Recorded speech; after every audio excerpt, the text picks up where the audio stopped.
Good morning, guys. How you doing? So today is the day that I'm going to finally redo my front yard flower beds. I've been wanting to do this for months and just kept putting it off, especially once we started getting the pool put in.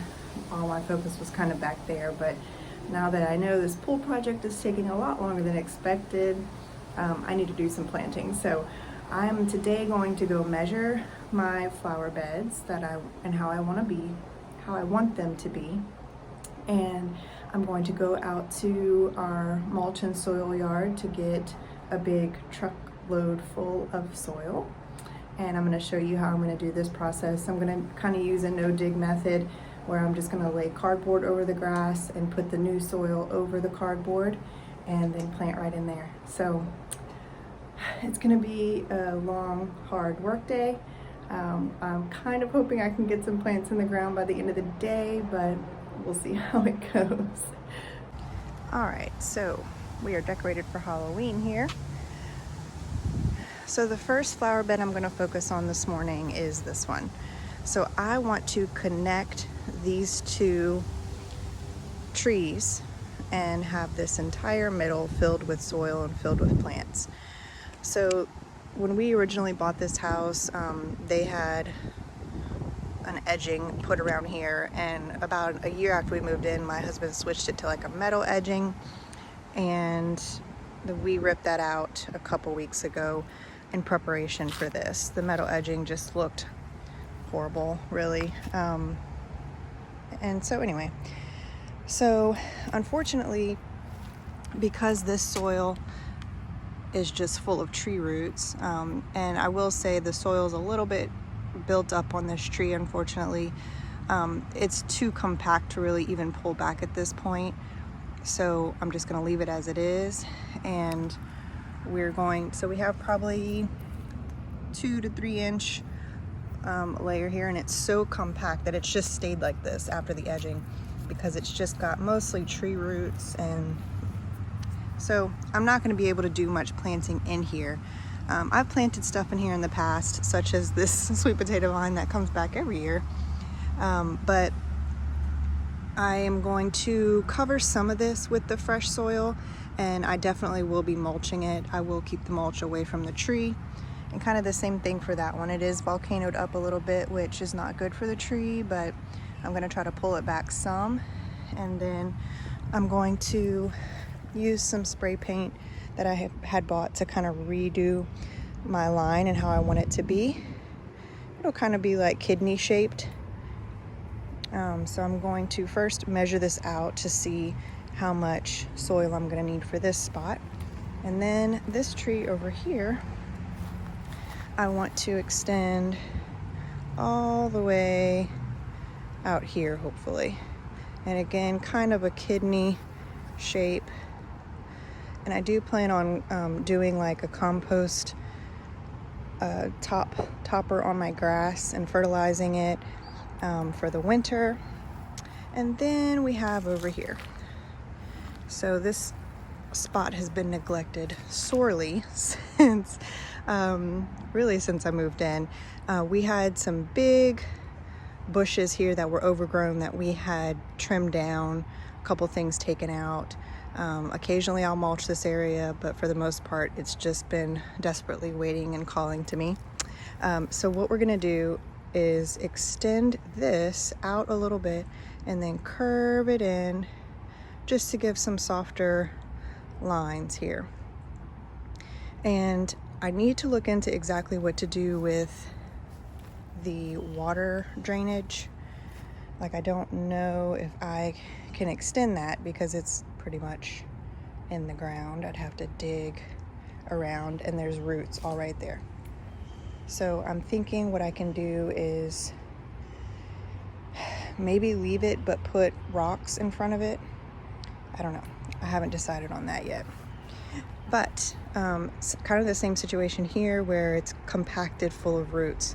So I'm planning on putting a very, very deep layer of soil and using smaller plants, honestly, because it's way too hard to kind of dig a deep hole here.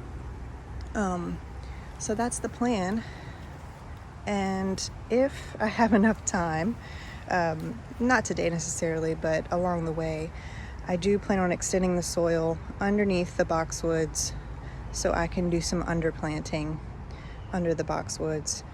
If I don't do that this fall, I'll do it in the spring, because I hate to plant a bunch of stuff now for it to just die in the cold weather. So I may just stop the flower bed here and then just mulch all under here, because it extends all the way over here. But it needs a good mulching. All right, so I'm going to measure right now, and then we'll head to the soil yard. First stop is Lowe's, because I need a big shovel to get all the soil out of the truck, and a new pair of gloves. And you know, I might pass through the plants just to take a look-see.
We are done for the day.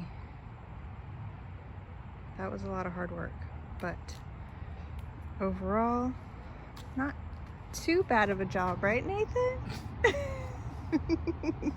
So we used bag mulch instead of going bulk, mainly because doing the soil from the bed and shoveling that out made us exhausted. So we decided to go bag mulch for the rest of it. And as you can see, we now have rock and a plant. So we had some leftover rock from our pool build, so I got Nathan to bring a few pieces up here to kind of just give some extra interest, and then I decided to bring my variegated agave up here as kind of like a main piece, and I'll work everything around this. The only thing that I have right now, that's the sweet potato vine that was already there, plus a little hosta, are these lemon coral sedum that I'll probably put here on the edge. But I don't think I'm gonna plant anything today. I'll start on that tomorrow. Whew. Well, the mulch cost double the price of the soil, but I think it was worth it. Stay tuned for part 2. Tuned for part 2, where I will plant stuff and we'll do the other flower beds if Nathan doesn't kill me first. Hope this inspires you to go plant today.